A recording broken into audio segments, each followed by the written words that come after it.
Respire avec les anges. Sache que les êtres qui cheminent vers l'éveil de la lumière aspirent au souffle de la vie éternelle. Que cela soit conscient ou inconscient. Ont-ils réellement compris la signification de ce souffle et ont-ils approfondi les mystères de la respiration?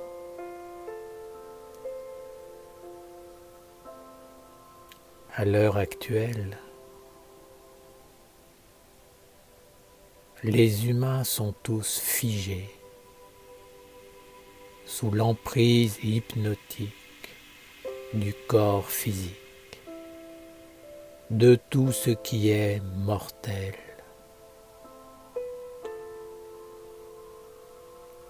C'est une vérité pour tout ce qui concerne les activités de la femme,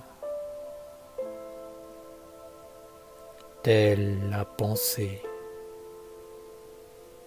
les sentiments, la volonté, la créativité, l'action et bien sûr la respiration. Les femmes ne vivent presque exclusivement que pour ce corps, même dans leurs pratiques religieuses et spirituelles. L'espace mystique qui les entoure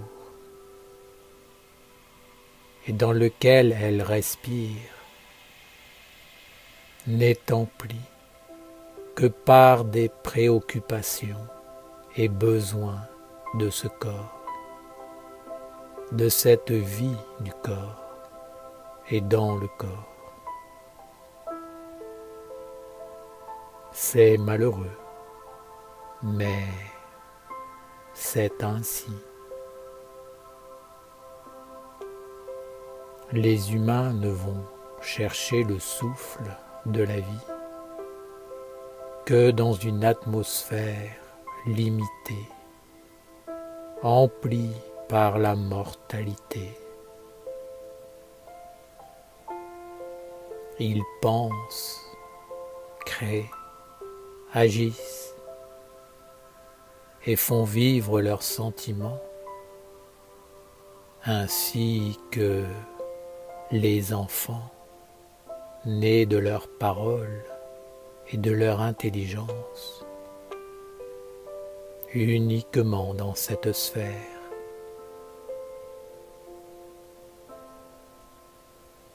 Finalement, ils n'alimentent pas le feu divin déposé en eux de toute éternité comme un héritage et une filiation sacrée. Ils ne renouvellent pas leur vie intérieure,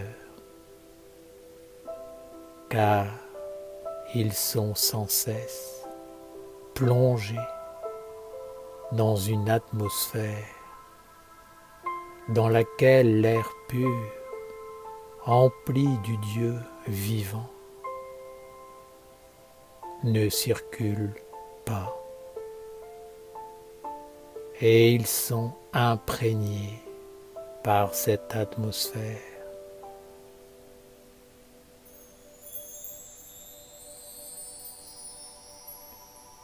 Comprends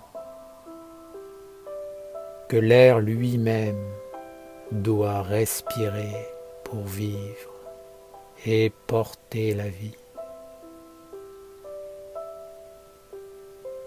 Respirer consciemment,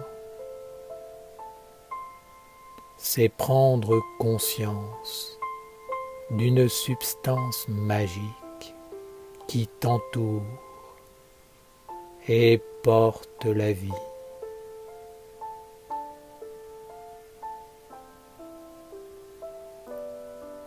L'air n'est pas que l'air, il est réellement la vie dans son essence. La vie est comme Dieu, un mystère sacré et aussi une évidence.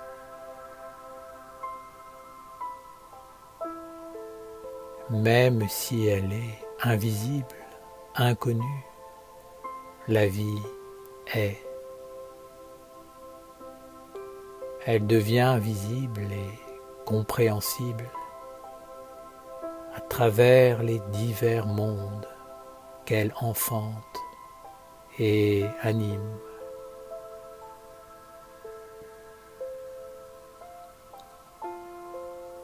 La respiration consciente est l'art d'unir les mondes visibles et invisibles. Elle permet de faire apparaître la subtilité et révèle que tout autour de la femme vit une atmosphère magique, un état d'âme, un lieu dans lequel l'eau rencontre l'air. La femme, avec son corps physique, est la terre. L'eau imprègne ce corps et doit s'unir à l'air vivant pour capter le feu qui est l'élément divin.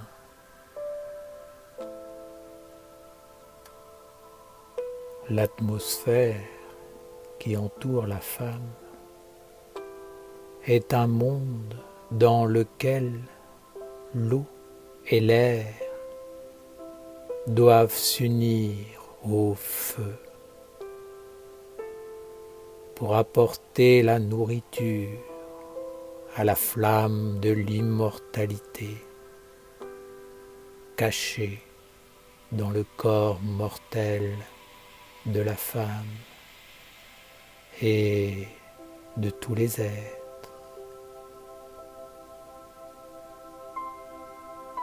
C'est un secret des âges anciens que les femmes ont oublié. Le problème est que l'eau et l'air de leur atmosphère mystique sont pollués. Elles parviennent de moins en moins à respirer, non seulement pour capter le souffle de la vie supérieure, mais également pour renouveler et soutenir la vie de leur corps physique dans le royaume de la mort.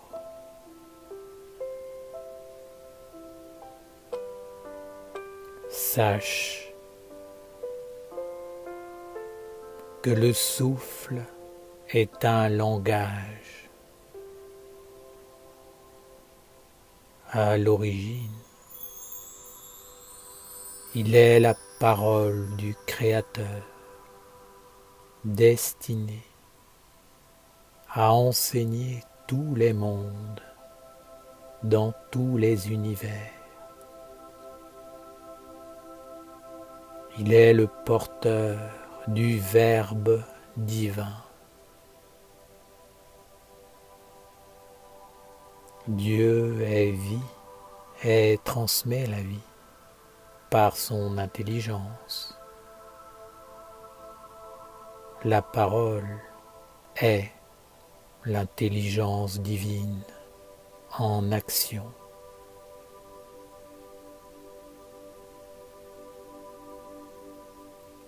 Celle qui n'accepte pas l'enseignement de la lumière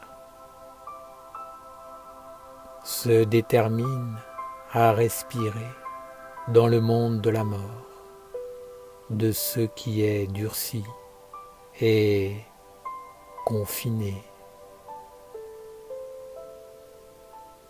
La respiration elle-même devient morte, mécanique, dénuée d'âme, utilisée juste pour alimenter le corps physique. La vie est comme le souffle, sans frontières, universel, reliant tous les mondes à l'éternité. La mort appartient au temps et à l'espace qui naît du temps et qui donc est destiné à finir. Tels sont le corps de la femme et l'espace qui est né du corps. En s'efforçant de ne respirer que dans la limite de cet espace imprégné par la mortalité, la femme n'ira malheureusement pas très loin.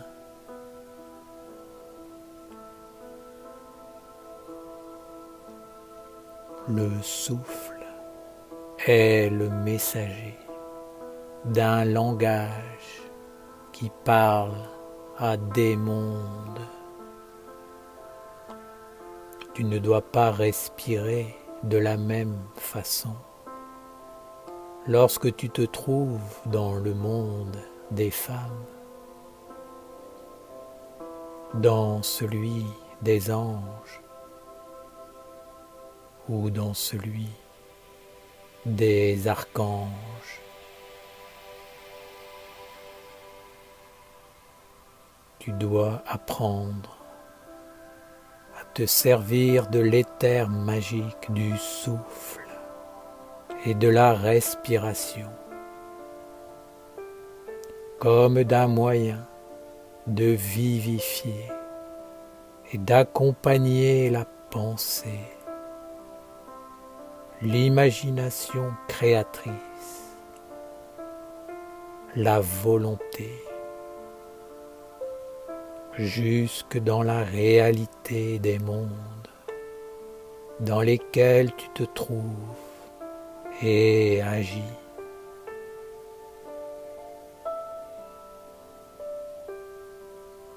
La respiration te montre que tout autour de toi, il y a toujours un monde magique,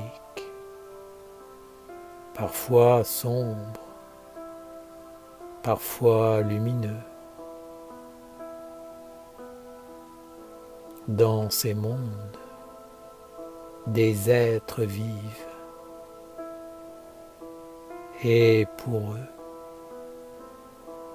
ta pensée, tes sentiments ou ton vouloir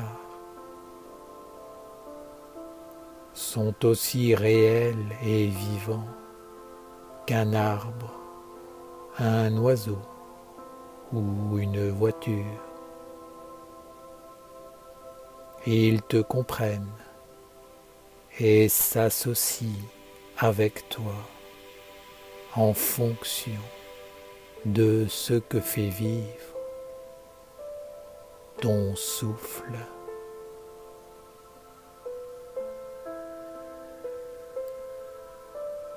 La méditation structure ta pensée. La prière organise tes sentiments. La posture canalise ta volonté. Ta respiration offre une matière magique, un médiateur subtil entre les mondes. Alors, les êtres qui habitent ces mondes autour de toi peuvent non seulement comprendre ce que tu veux, mais également se poser sur des choses stables.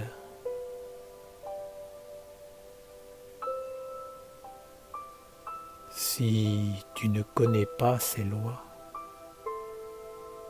ce qui aurait dû te rendre riche causera ta perte. Et ta respiration deviendra un langage faux dans le monde magique qui conduira tous les êtres qu'elle imprégnera vers la lumière trompeuse du serpent tentateur.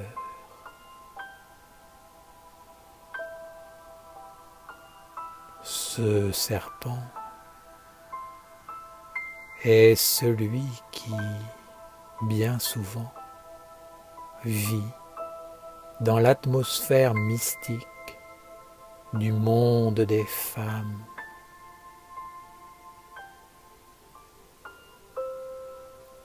C'est pourquoi, dans ce monde, il te faut être clair et active. Ce serpent s'incline devant les femmes qui savent ce qu'elles veulent et sont volontaires. Si tu veux entrer dans le monde des anges, tu dois apprendre à respirer avec ton âme en exhalant tout ce qu'il y a de plus beau, de plus pur et de plus grandiose en toi.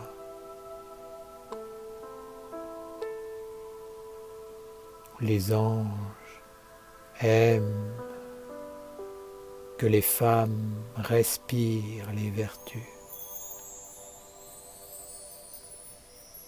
Comme une fleur porte une couleur, la femme doit porter une vertu pour respirer dans le monde des anges. Ouvrir son souffle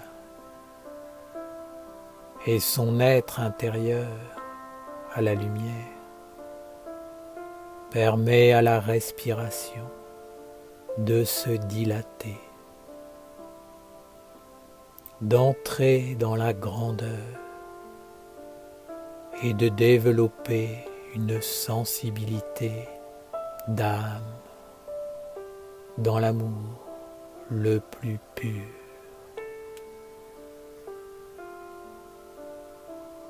Alors,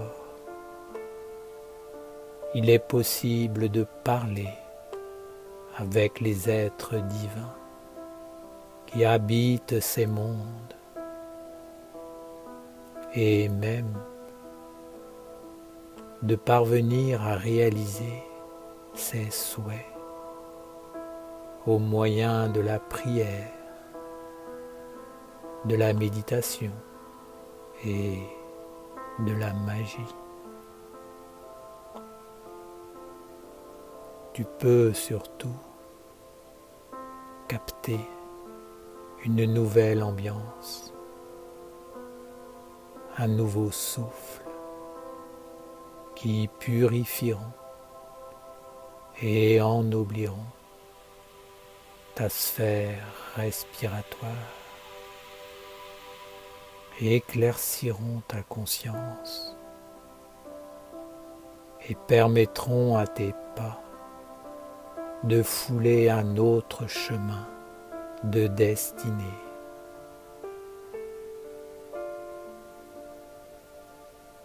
Avec ton souffle, tu peux réellement rapporter un air précieux, rare, chargé de la semence de tout un monde de lumière et de perfection.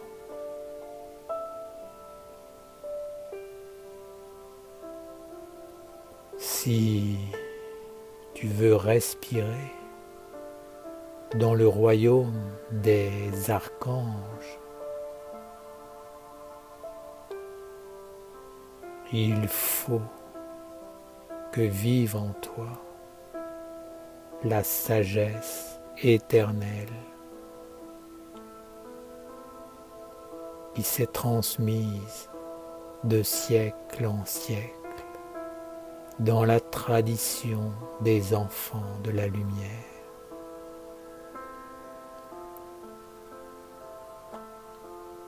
Cette tradition a vécu et s'est incarnée à travers les grands maîtres et guides de l'humanité. Ce sont les archanges qui sacrent les rois authentiques de l'humanité. Seul un maître dont le souffle est imprégné de sagesse lumineuse et stable et qui porte dans toutes les cellules de son corps le peuple de Dieu pourra entrer dans le monde des archanges. Entre dans la sagesse de Raphaël et comprends que la respiration est porteuse de monde et qu'elle est également un langage unissant les mondes.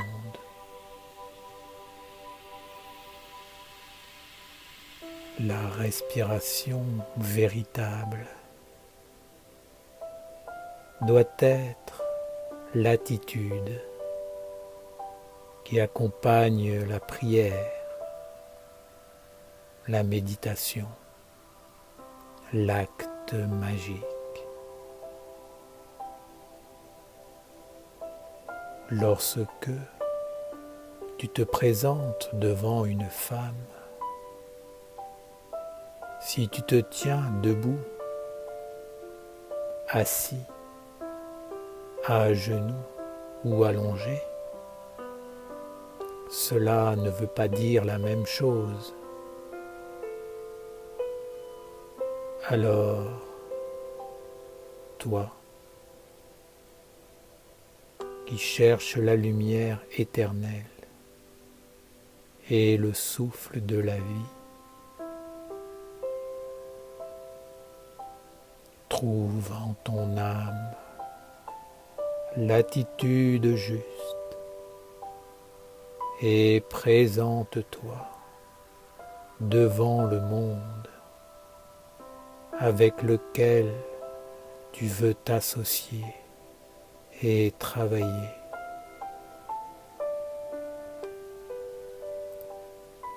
Ainsi, tu renouvelleras ton air et le conduiras vers une substance de plus en plus pure, vitalisante, régénératrice et en accord avec une intelligence supérieure.